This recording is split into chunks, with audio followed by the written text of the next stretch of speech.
Zane Clodfelter with OttersTV here with Evansville pitching coach Max Peterson. And Max, it's been a long time since we've seen you at the ballpark. How have things been going for you since the postseason in 2019? Things have been all right. I mean, under the circumstances, just work a few hours a day for my uncle, and then been playing a lot of golf because that's about all you can do around here. Yeah, how is the golf game going now that you've had an extended off season to kind of swing the clubs a little bit more?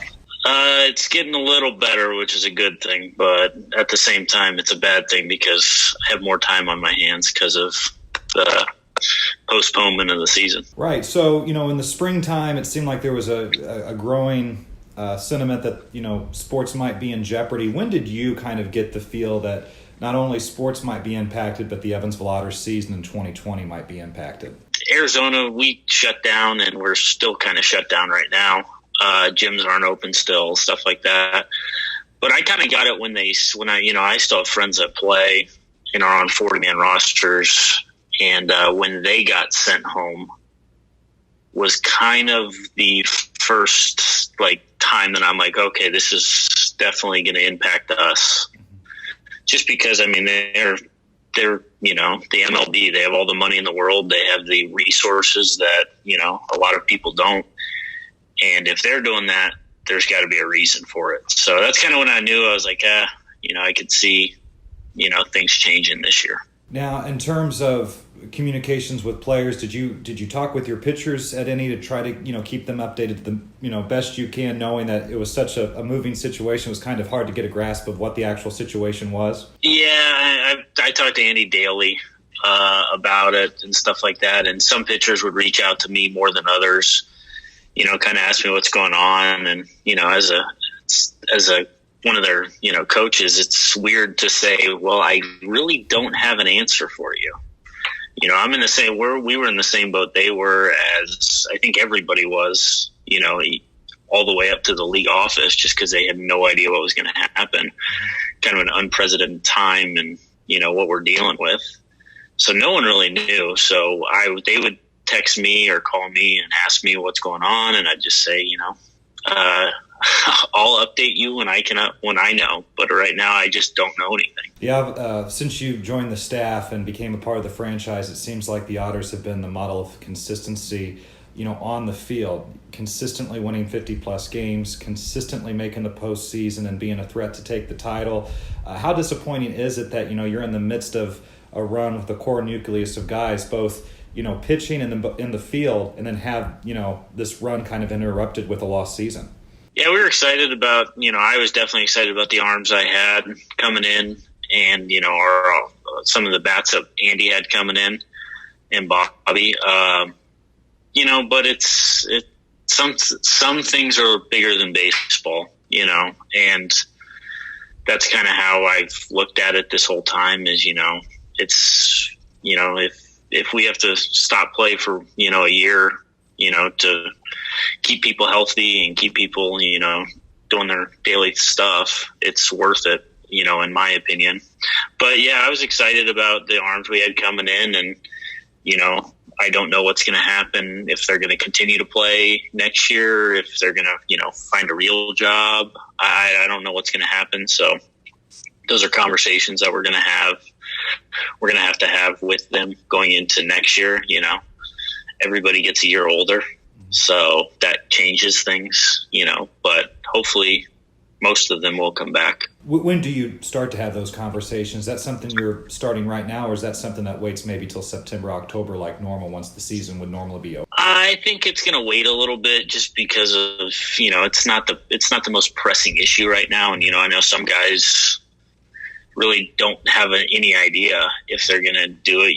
There's no minor league ball this year, other than I think the AA is playing, and I think they have a couple of leagues around. I think Sugar Land has a league.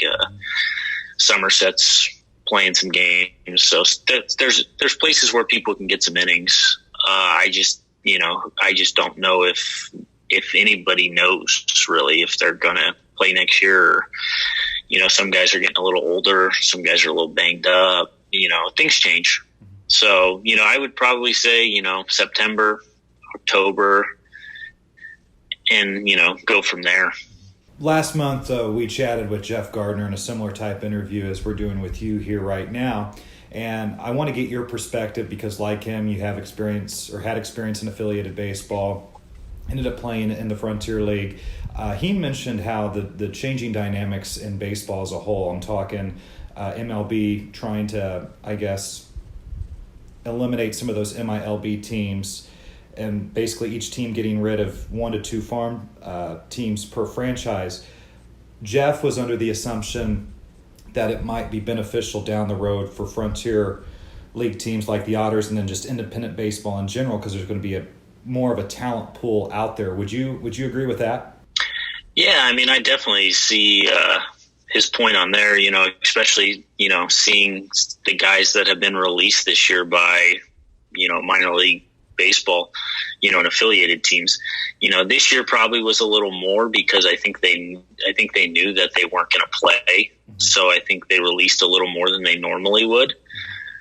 But I mean, if you don't have an extra team, you're talking about 25 guys, 25 to 30 guys that aren't going to be in affiliated baseball anymore. Mm-hmm.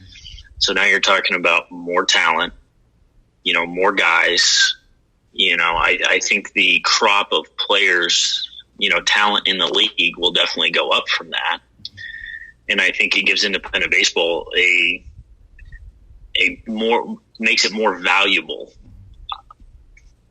because the talent's going to be better. There's going to be better players. There's going to be more players, and them getting rid of the 40 MLB teams, I don't know what they're, I don't know if, more teams are going to join, independent baseball. I don't know what's going to happen there, but I mean, that's something that you got to think about. So there'll be maybe more teams, more players, more stuff like that, So I think it's a good thing for independent baseball because I think the talent's going to be there. And I mean, what we have 7 guys taken last year by affiliates. Right. And, if they, it's going to be more if they don't have as many players because if guys get injured, they may not have the manpower to move them. So guys may get more of a chance to sign out of independent baseball than they have in the past. And I know you're in Arizona, in the off season, but I'm sure you've seen, the press releases and everything from the Otters about the $6 million in renovations that the ballpark has undertaken since you left Indiana last fall. Is it a little disappointing knowing that, there's new bells and whistles at the ballpark that you haven't been able to utilize yet? Yeah, I mean, I think I love Bosse Field in general. I love the old nostalgic to it. I always like walking into the ballpark. So, but, lighting, that's something that has always been a little bit, it's old lighting. So now, it's a little bit easier to see. That would be something. The new scoreboard I hear is incredible. I've gotten pictures from Joel here and there from it. So that's been good to see. But yeah, I mean, of course I'd love to be there and, using the stuff. But I mean, I definitely miss Bosse Field for sure. And then finally, just for the young players, whether they be, college seniors who lost their college season that, were hopeful of playing independent baseball at the very least, or for young guys on the Otters roster who were hoping to earn a spot in spring training this year, what would be your message to them as we kind of go forward now to 2021 in hopes of playing a season? Awful situation for everybody involved, not just in baseball, but around the world. But, I think I would say, work on your craft. This is a good time to, change something. If you need to change something, you have plenty of time to do it. This is a good time to get in better shape. If you need to get better shape, there's some things that you can use this for. If you're coming off an injury, you can rehab a little bit, take it a little slower so you don't have to rush back. The kids in college, my heart goes out to them, that they lost their year. And, right before this thing happened, I was going to Arizona State games, every other week or something and watching them play. So, and then just have their season abruptly taken away from them. I get it. But I mean, the NCAA did grant them that, 5th year of eligibility or whatever the NCAA granted them. So that's good for them. So you may not see as many college players, in our league as has been before, just because of that, drafted or signed undrafted free agent. I'm sure a lot of them are going to decide to go back to school.